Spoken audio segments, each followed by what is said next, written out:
Para los que esta es la primera vez que celebran el Pentecostés, ¿verdad? Sí, pues si sienten que es un domingo especial, una fiesta especial, un domingo de celebración especial.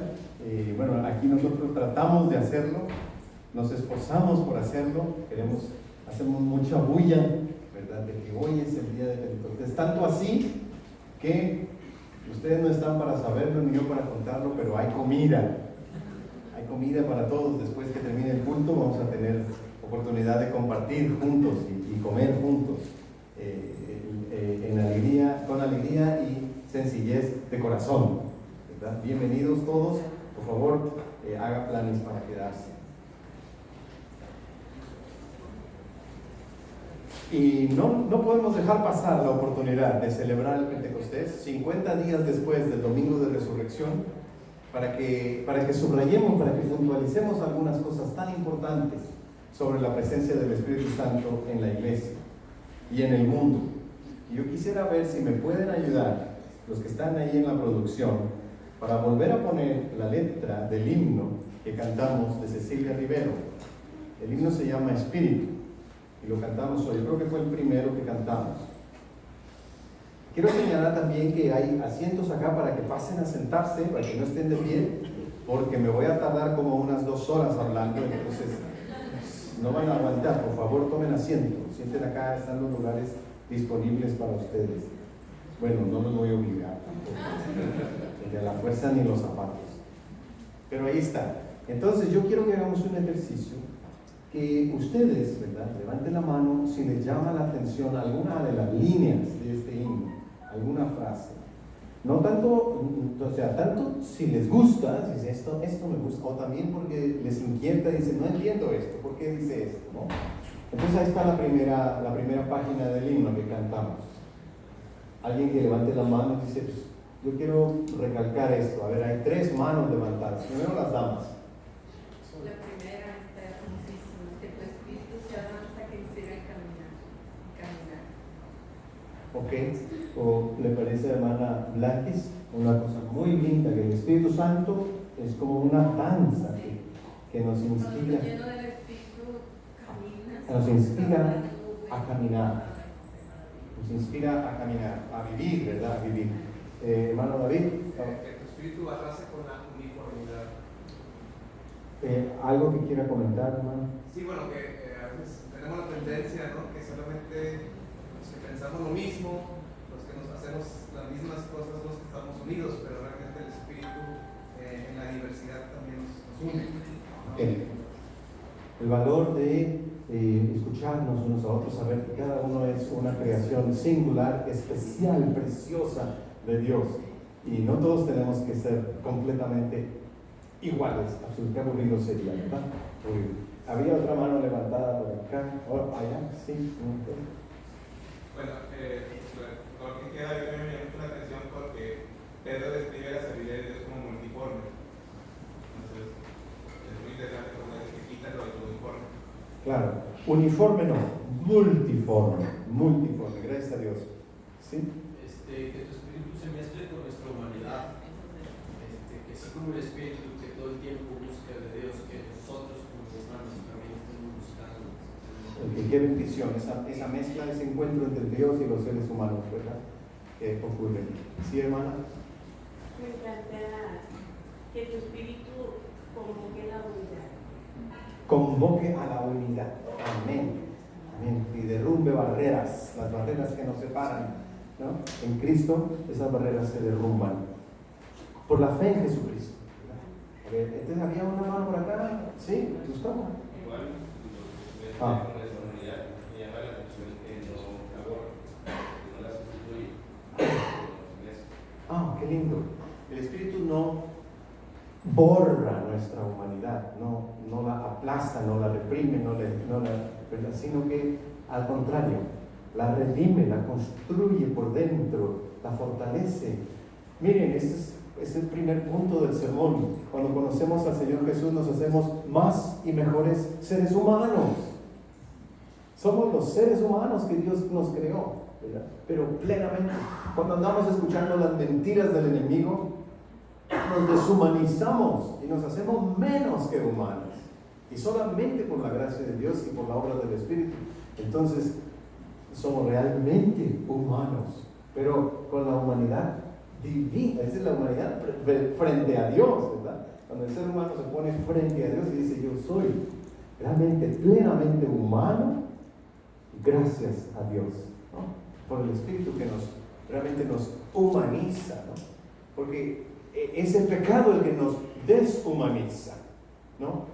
Digamos, cuando la gente anda mal, anda por malos caminos, anda en mentiras, anda metiéndose cosas, anda fumando, anda portándose mal, se deshumaniza, se convierte en menos de lo que Dios quiere que sea.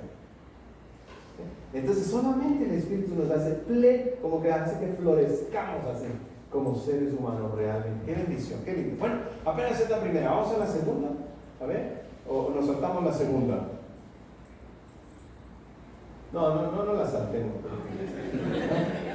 A ver, ¿qué les llama la atención aquí? Solamente 3 personas, y luego ya pasamos a... Bueno, 2 personas.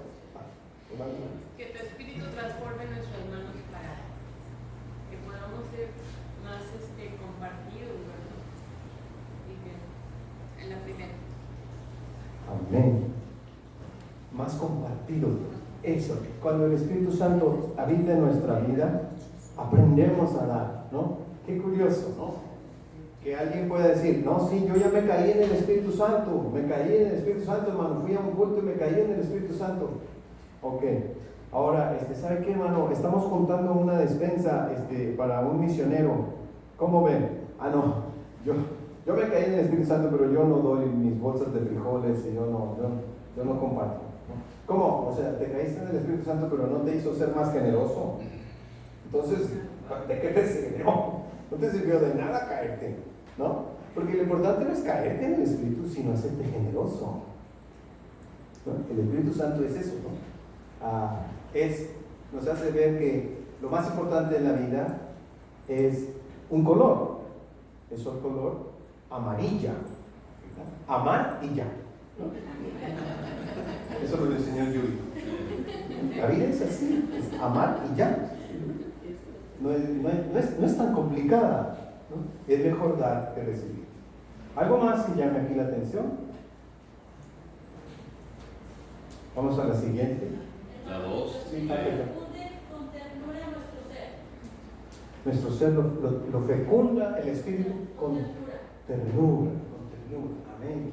Se nota que este himno fue compuesto por una mujer, ¿no? ¿Verdad? Que nos hace falta ese aspecto de la ternura, ¿no? Hay un versículo en el Nuevo Testamento que dice la ternura de Cristo. Pablo dice, yo les voy a tratar a ustedes con la ternura de Cristo, ¿verdad? Bueno, adelante. Una cosa. Nos transforma la palabra que restaure dignidad. Nos restablece la dignidad de vivir en la palabra confiando en Cristo. Porque cuando estamos alejados de Dios y el pecado nos sentimos totalmente indignos. Y Él restaura eso a través de su palabra. Amén, qué lindo.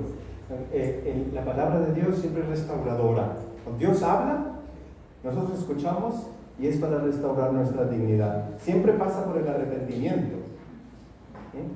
El Señor nos indica algo que tenemos que cambiar, algo que debemos de abandonar, algo que debemos dejar, algo que tenemos que cambiar, y entonces viene la dignificación de nuestra persona como hombres y mujeres. Gracias a Dios. Adelante.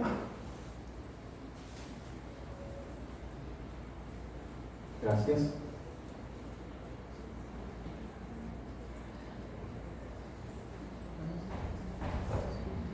Bueno, muy bien, ha sido un buen ejercicio. Ahora yo quisiera que pusieran el texto de Ezequiel, porque yo ahora les voy a hacer preguntas a ustedes. Ustedes tienen que estar listos para contestar, ¿verdad? La primera sería acá en Ezequiel 37. Ya. El valle de los huesos secos, se conoce este texto de Ezequiel capítulo 37. El profeta Ezequiel tiene una visión de un valle que está lleno de huesos secos. Ahora, no es suficiente que sea descrito como un valle de huesos, sino es necesario añadir que esos huesos estaban secos. No es lo mismo un hueso que un hueso seco. No es lo mismo. Si no, pregúnteme, ¿qué hago yo con los huesos después del día de Navidad? Los huesos del pavo. ¿Qué hago? ¿Qué se supone que hago con los huesos del pavo al día siguiente? Se hace un consomé.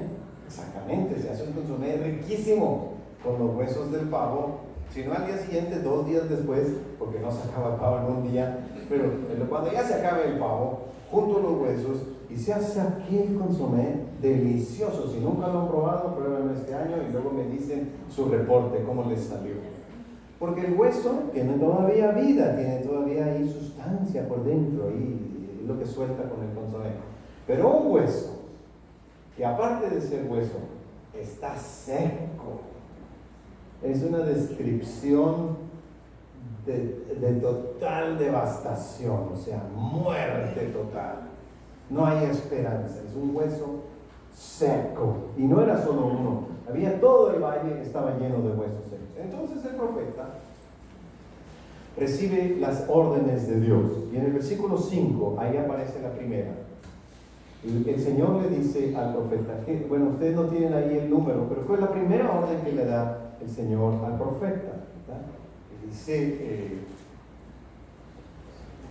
le pregunta, volverán a vivir estos en la siguiente, por favor, en la siguiente. Ahí está la primera orden de Dios al profeta. Profetiza sobre estos huesos, sobre estos huesos secos. O sea, ¿cuál es el primer elemento? El primer ingrediente para que a esos huesos vuelvan a vivir es la palabra. Ahí el verbo que se utiliza es el verbo profetiza. Hay que explicar aquí, hay que hacer brevemente una explicación de que cuando la Biblia ahí dice profetiza, no significa adivinar el futuro o, ¿me explico? Darles un mensaje ominoso, ¿verdad? O diles cuál suerte van a tener, como si fueras Yesenia la gitana, o como si fueras un adivinador, una bola de cristal que puede mirar el futuro. No, quiero decir bien claro, todo intento de adivinar el futuro está en contra de la voluntad de Dios. A Dios no le gusta el asunto ese de andar adivinando el futuro. Y entonces, bíblicamente hablando, profetizar no significa adivinar el futuro. ¿Qué significa profetizar? Significa hablar la palabra de Dios. Así lo que estoy haciendo yo, explicando un texto bíblico, estoy profetizando. Estoy haciendo la función de dar la palabra de Dios, de hablar de parte de Dios. Y entonces más me vale que como cumplidor de la función de hablar de la palabra de Dios, yo les dé a ustedes una palabra que los signifique. Y yo les dé a ustedes una palabra que los humanice, que los enderece, que les ayude, que les construya por dentro su corazón. Porque esa es la palabra de Dios. Entonces, ese es el primer ingrediente, la palabra de Dios. Pero fíjense cómo sigue el relato. Adelante, por favor, sigue el relato. Y cuando él da la palabra, ¿verdad? Esto dice el Señor a estos huesos, entonces les da la palabra, ¿verdad? Y entonces ocurre, más adelante, que los huesos comienzan a juntarse unos con otros, ¿verdad? Y adelante se empiezan a juntar unos con otros, ¿verdad? Sentí, ¿verdad? Les crecían nervios, carne, se cubrían de piel debajo de arriba, pero no tenían espíritu. ¡Qué maravilla! ¡Qué maravilla es este texto bíblico! Porque dice que la palabra, o sea, la predicación, no es suficiente. Así es como si fuera la mitad de una tijera. Solo la palabra no sirve. Se necesita otro ingrediente. ¿Cuál es ese otro ingrediente? ¿Verdad? Ahí está al final. Si puede darle la siguiente y ustedes me contestan. El Espíritu es la otra mitad de la tijera, ¿no? Y entonces cuando venga el Espíritu ven de los cuatro vientos y sopla en estos muertos para que revivan. Y así termina la visión del profeta Ezequiel. En la siguiente filmina se nota, ¿verdad?, cómo entró el Espíritu y se formó todo un ejército de soldados de Dios. Amén. ¿Qué lección aprendemos aquí? Que cuando nosotros vivimos solamente con la palabra,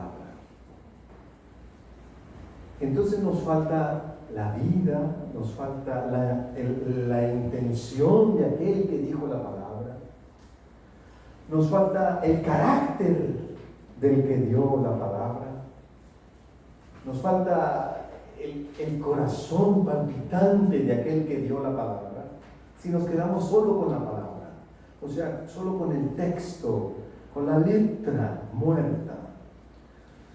Nuestra vida se convierte en un cumplimiento estricto de los mandamientos, algo así como el afán fariseo de aparentar siempre cordura y rectitud y santidad, cuando por dentro están ocurriendo toda clase de corrupciones en el corazón, por abajo de la superficie.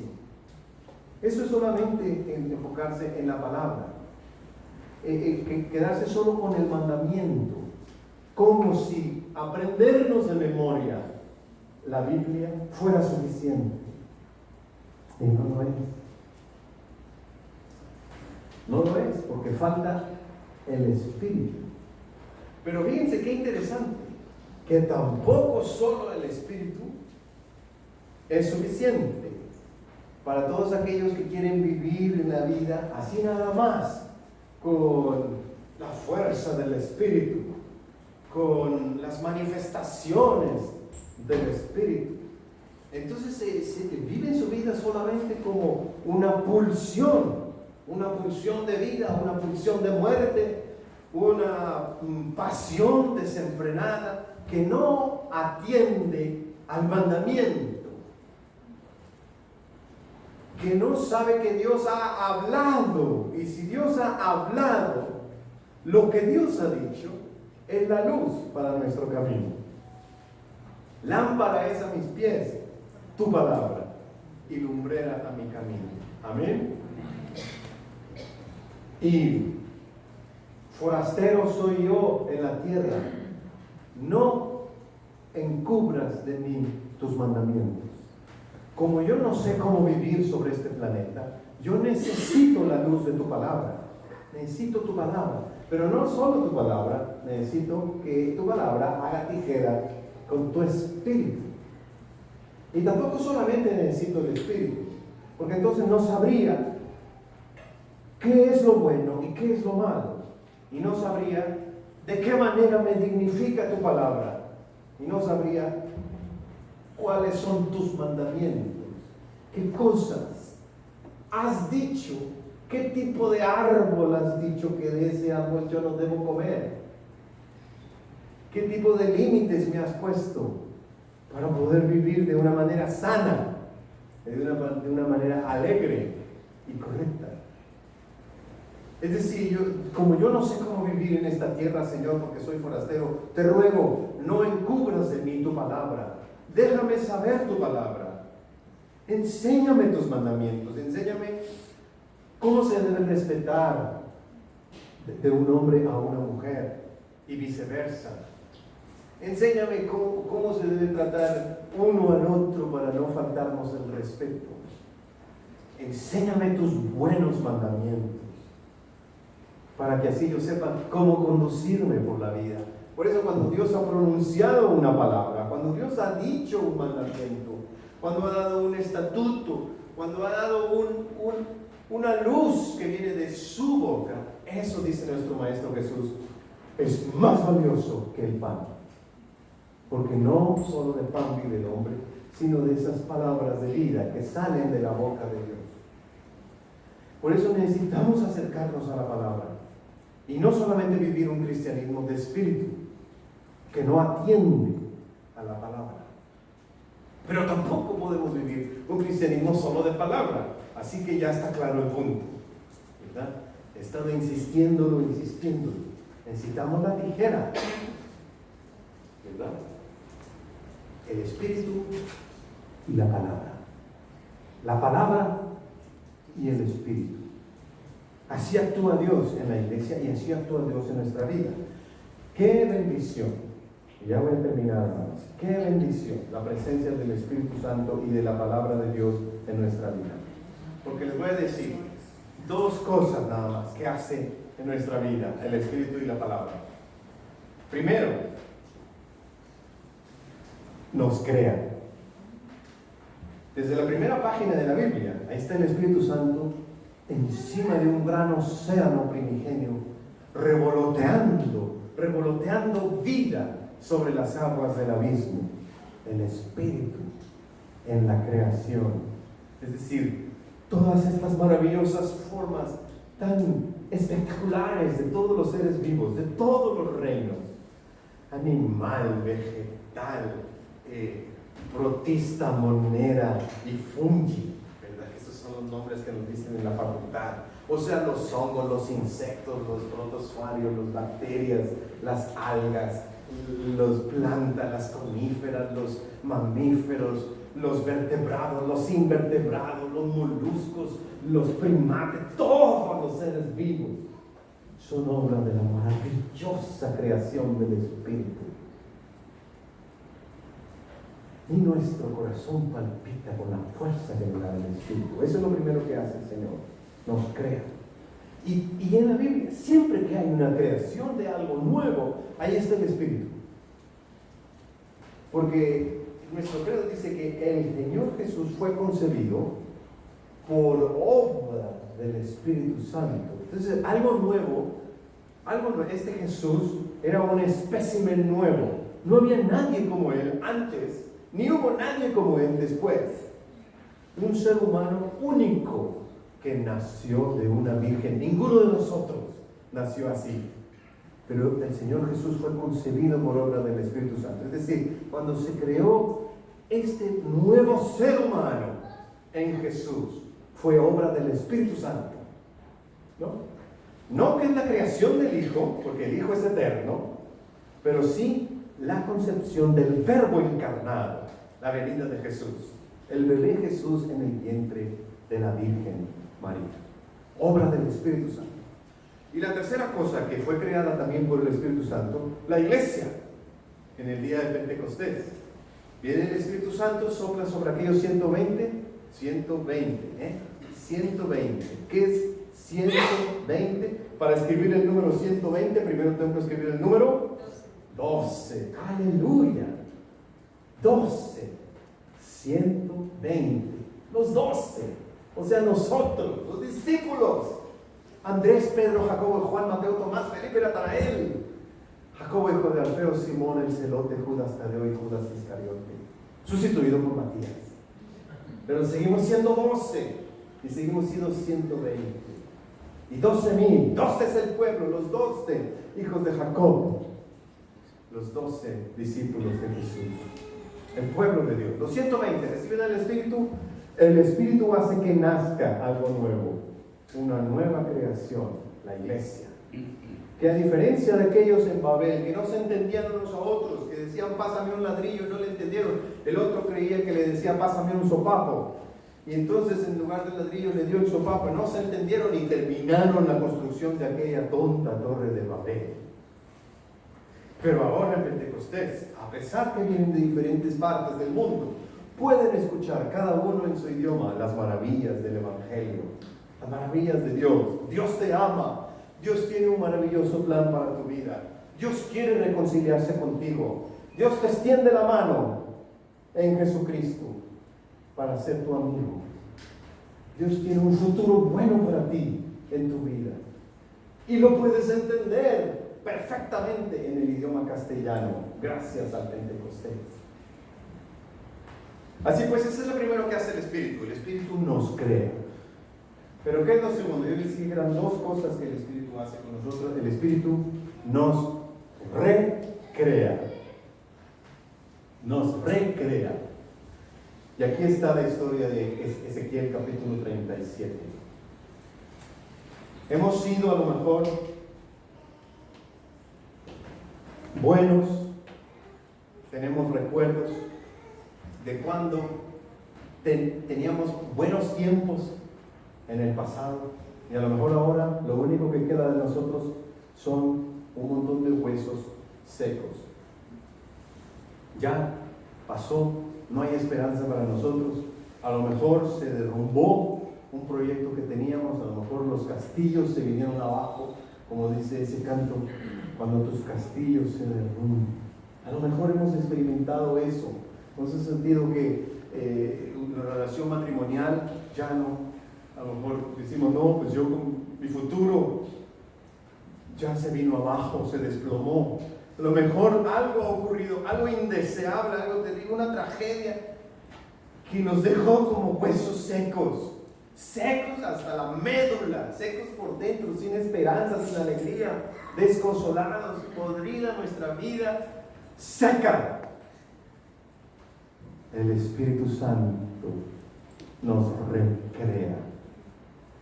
El Espíritu Santo y la palabra de Dios vienen y nos recuerda, ¿no? Nos invita, nos dice Jesús, toma tu lecho y anda. Nos dice Jesús, ve a lavarte al estanque. Nos dice Jesús, efata, o sea, ábrete. Nos dice Jesús, sígueme. Nos da su palabra de esperanza, su palabra de vida. En el 1 Timoteo 1:12, ¿cómo me ha golpeado? Porque dice, doy gracias a Dios que me tuvo por fiel. Me tuvo por fiel para servirlo. Esa palabra de que Cristo me tuvo por fiel, a pesar de mis errores. Es la palabra que me reconstruye, que me redignifica, que me recrea. Yo estaba como un valle de huesos secos, pero tengo futuro. A mis X años, no les voy a decir cuántos, tengo futuro, tengo esperanza. Quiero conocer las nuevas bendiciones que el Espíritu tiene para mí el día de mañana. Quiero ver lo que el Espíritu hará en mi entorno el día de hoy. Tengo esperanza por la palabra de Cristo. El Espíritu viene y me llena de vida a pesar de que yo ya estaba muerto. Así como aquella muchachita en la recámara que está muerta. Y entra Jesús junto con sus padres y Pedro, Juan y Jacobo. Quienes dice, solamente a ellos los deja entrar. Jesús se sienta a la cama con esa niña, le toma la mano y le da vida. Le dice, muchacha, levántate. A una muchacha muerta, Jesús le da vida. A diferencia del enemigo, que estaría más interesado en que a una muchacha viva le venga la muerte y la corrupción, Jesús opera de otra manera. Opera para darle vida a la niña que ya está llena de fuerzas de muerte, paralizada y muerta en su lecho. Es el Espíritu. Nos crea y también nos recrea. Démosle gracias a Dios porque en medio de nosotros queremos ver esas manifestaciones del Espíritu. Como el Espíritu nos da esperanza, nos hace abrir el corazón, nos hace amar y ya. ¿Verdad? Nos enseña a vivir de manera sencilla la senda de la santidad y la justicia, de la rectitud, ubicado siempre en la palabra y en la obra del Espíritu. Amén.